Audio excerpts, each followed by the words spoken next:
Olá, meus amigos do canal Retorno da Glória, graça e paz da parte do Senhor Jesus Cristo a cada um de vocês. Amém?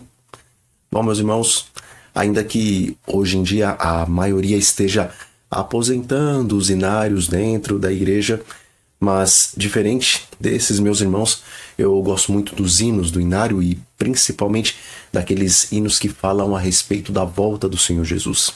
E, amigos, embora nós saibamos que diariamente devemos sim meditar sobre a vida e também sobre o ministério do Senhor Jesus quando ele esteve aqui na terra, nós não podemos nos esquecer que também devemos meditar nas cenas da volta de Jesus e também devemos deixar a nossa imaginação tentar visualizar todas as belezas do céu para que não venhamos a perder o nosso foco e não acabamos nos conformando com essa terra e com a situação que nós vivemos aqui. Mas, voltando lá ao assunto dos hinos sobre a volta de Jesus, eu gosto muito do hino Guarda Vê Se Muito Falta, que é o hino número 135 do nosso Inário Adventista. E esse hino, ele passa a visão de um vigia sobre o muro da cidade, observando atentamente os sinais da volta de Jesus para anunciar esses sinais para as pessoas que estão dentro da cidade e que não têm a mesma visão panorâmica que o vigia possui. E está escrito: sobre os teus muros, ó Jerusalém, pus guardas, que todos o dia e a noite jamais se calarão.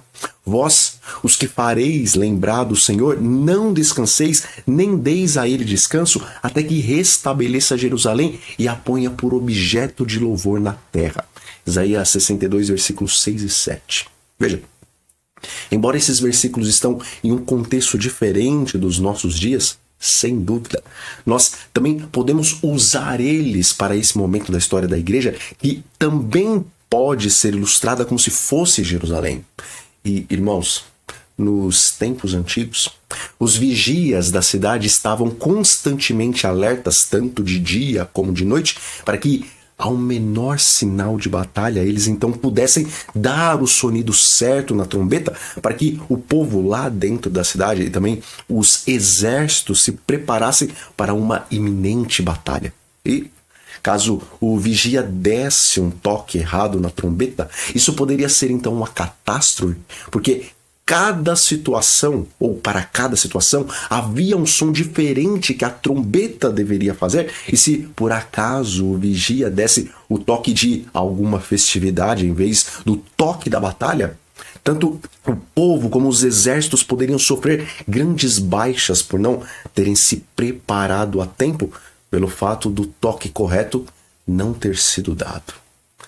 Amigos, historicamente, os atalaias eram bem fiéis ao serviço porque eles sabiam que, caso dormissem no seu posto, ou caso eles dessem um sonido errado na trombeta, eles então poderiam ser imediatamente punidos.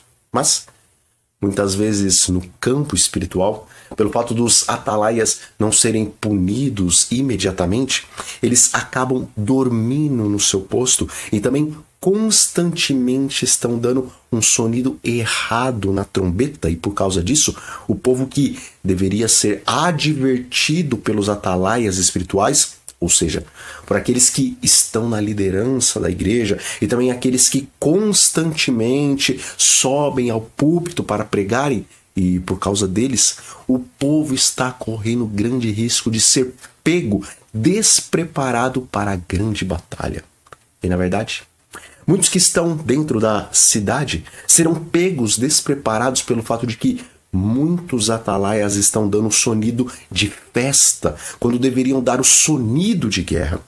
E, embora todos nós temos sim a obrigação de estudar as escrituras e também estudar o espírito de profecia e comparar com o que está ocorrendo no mundo para então sabermos em qual tempo nós estamos, ainda assim, nós não podemos nos esquecer que foi o próprio Deus que estabeleceu os atalaias espirituais e deu a eles capacidade para discernirem os acontecimentos e assim alertarem o povo dos perigos que cercam a igreja remanescente.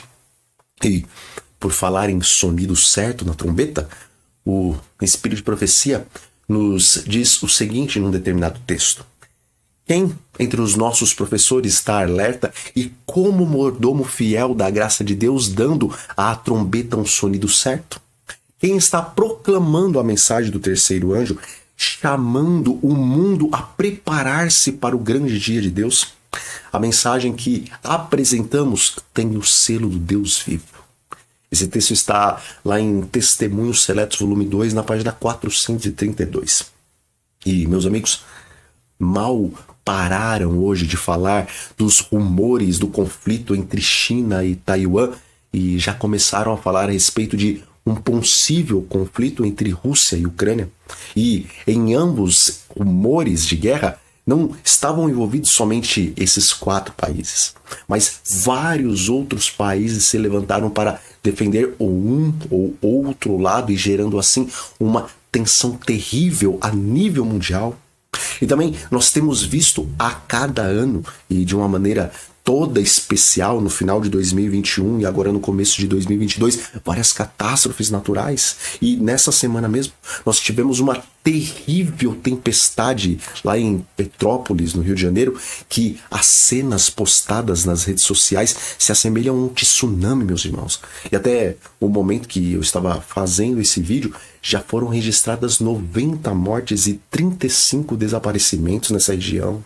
E também, nas últimas décadas, nós temos enfrentado várias epidemias. E agora já fazem 2 anos que nós estamos enfrentando essa gigantesca pandemia que, pelo jeito, ela ainda vai render mais algumas matérias para os telejornais.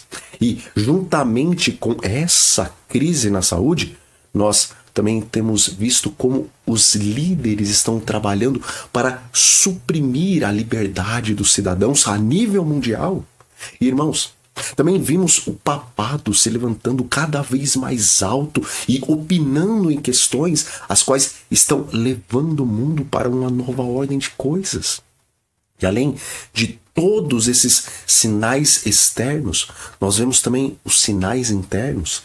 Vemos a maior parte da igreja, e isso a nível mundial, lutando para que os pilares da nossa fé sejam derrubados, ou então sejam jogados de lado, esquecidos como se não houvesse importância alguma na mensagem dos 3 anjos e que só basta pregar que Jesus salva e ponto final e que isso já é o suficiente.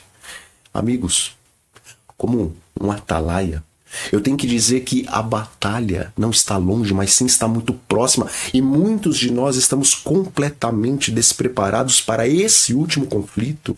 Então, oremos, estudemos, busquemos a presença do Espírito Santo, imploremos para que Deus abra o caminho para que nós possamos sim ir ao campo. E acima de tudo, busquemos o poder do Espírito Santo para aperfeiçoar o nosso caráter, porque só permanecerão de pé na grande batalha que está bem diante de nós aqueles que buscaram com sinceridade aperfeiçoar o seu caráter em conformidade com o caráter de Jesus, porque sem a santificação necessária para esses últimos dias, ninguém verá o Senhor.